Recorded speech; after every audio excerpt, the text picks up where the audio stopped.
Good evening from New York. I'm Chris Hayes. The White House now says Donald Trump will decide in 2 weeks whether the United States will join Israel's war on Iran. Of course, as many have noted, when he says 2 weeks, it often just means he's not going to make a decision either way.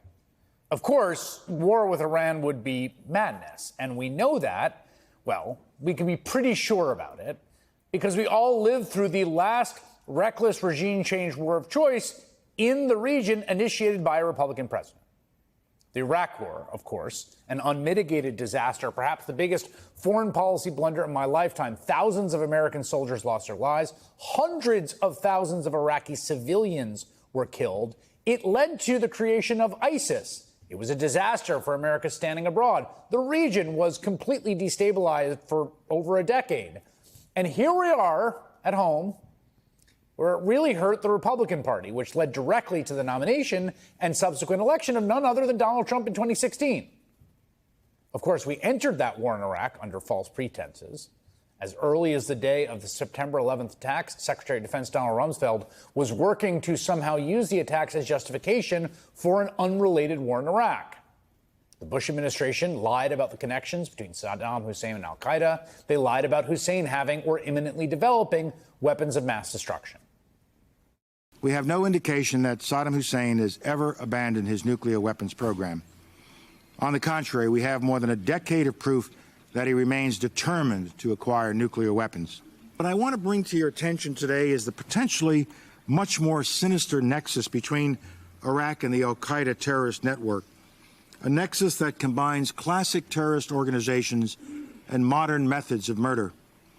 Iraq today harbors a deadly terrorist network headed by Abu Musab al-Zarqawi, an associate and collaborator of Osama bin Laden and his al-Qaeda lieutenants.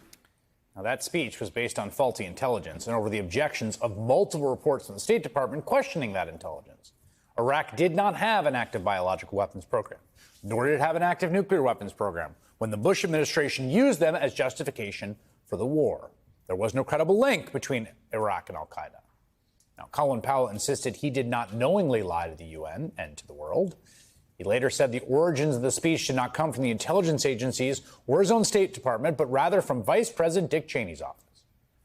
The Bush administration wanted to exploit Secretary Powell's reputation in order to launder faulty intelligence. Well, here we are. It's 22 years later, and God, it sure looks like it's happening again. We are being told without evidence or with faulty intelligence that Iran is actively developing weapons of mass destruction. Therefore, war is not only inevitable, but necessary. But as it turns out, it's much easier this time. The Trump administration doesn't need a speech at the UN when they can just deceptively edit video of their own director of national intelligence saying that Iran is not close to obtaining a nuke to make it sound like she was saying the opposite. Here's what the White House tweeted out yesterday. In the past year, we've seen an erosion of a decades-long taboo in Iran on discussing nuclear weapons in public, likely emboldening nuclear weapons advocates within Iran's decision-making apparatus. Iran's enriched uranium stockpile is at its highest levels and is unprecedented for a state without nuclear weapons. Sounds ominous. That sounds threatening. Here's what Director Gabbard actually said in context. The IC continues to assess that Iran is not building a nuclear weapon, and Supreme Leader Khamenei has not authorized the nuclear weapons program that he suspended in 2003. The IC continues to monitor closely if Tehran decides to reauthorize its nuclear weapons program. In the past year, we've seen an erosion of a decades-long taboo in Iran on discussing nuclear weapons in public, likely emboldening nuclear weapons advocates within Iran's decision-making apparatus. Iran's enriched uranium stockpile is at its highest levels and is unprecedented for a state without nuclear weapons. Okay, that's a pretty big difference, right? The critical first line. The intelligence community continues to assess that Iran is not building a nuclear weapon, that in fact it hasn't been authorized by the Supreme Leader. That's some pretty important context. Of course, the White House has found someone who will say Iran is days away from a nuke, regardless of the intelligence.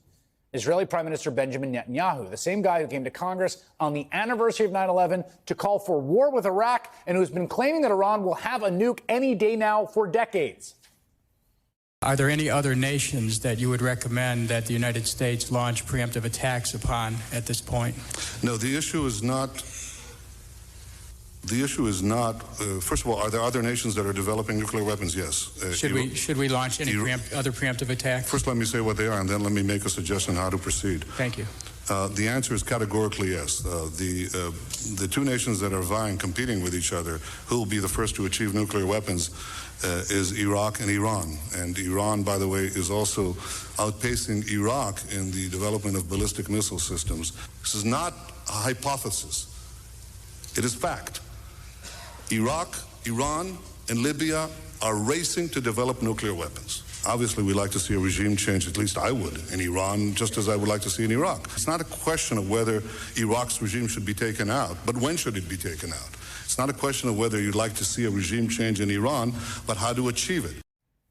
Of course, it wasn't a fact at all. Quite famously, deeply not a fact. Exact same playbook, right? Down to the letter. In 2002, Ken Edelman on the Pentagon's advisory board told Americans in the Washington Post, quote, "I believe demolishing Hussein's military power and liberating Iraq would be a cakewalk." Now, Fox News is sending basically the same message directly to its biggest fan, Donald Trump.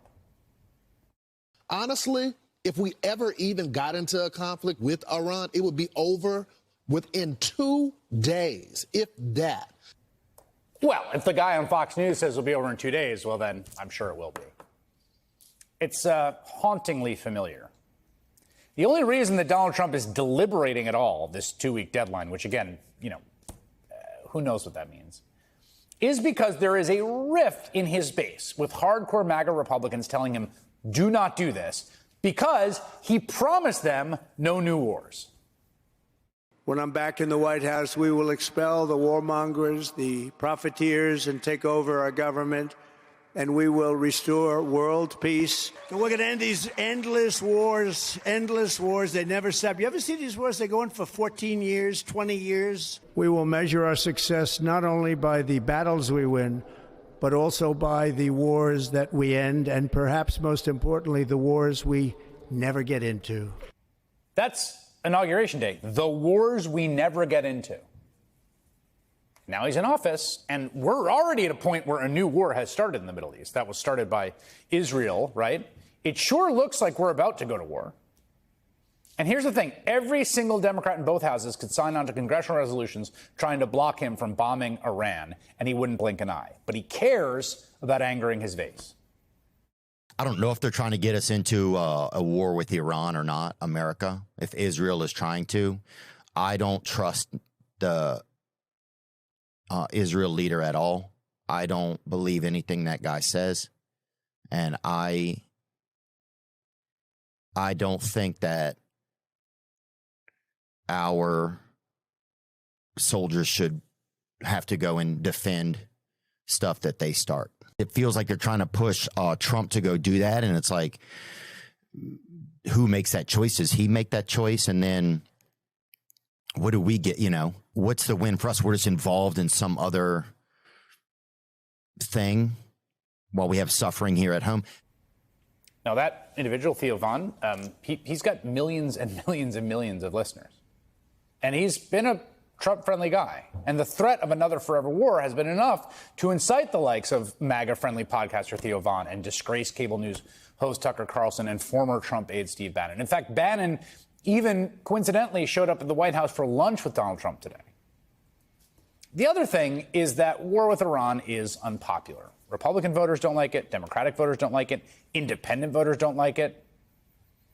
And yet, there's a concerted effort to, frankly, lie us into yet another conflict with BS and faulty intelligence. I mean, they keep saying, they can't have nuclear weapons. They were not on the precipice of having nuclear weapons. They just weren't. You could say they were, but they weren't. Or these straight-up deceptively edited videos. And I think this is a political opportunity for Democrats not to duck their head and see which way the wind blows, not to try to just stay silent, which a lot of them are doing, but to stand up and say no war with Iran. Absolutely not. It should be the bare minimum for our elected leaders, many of whom have already seen this scheme play out before.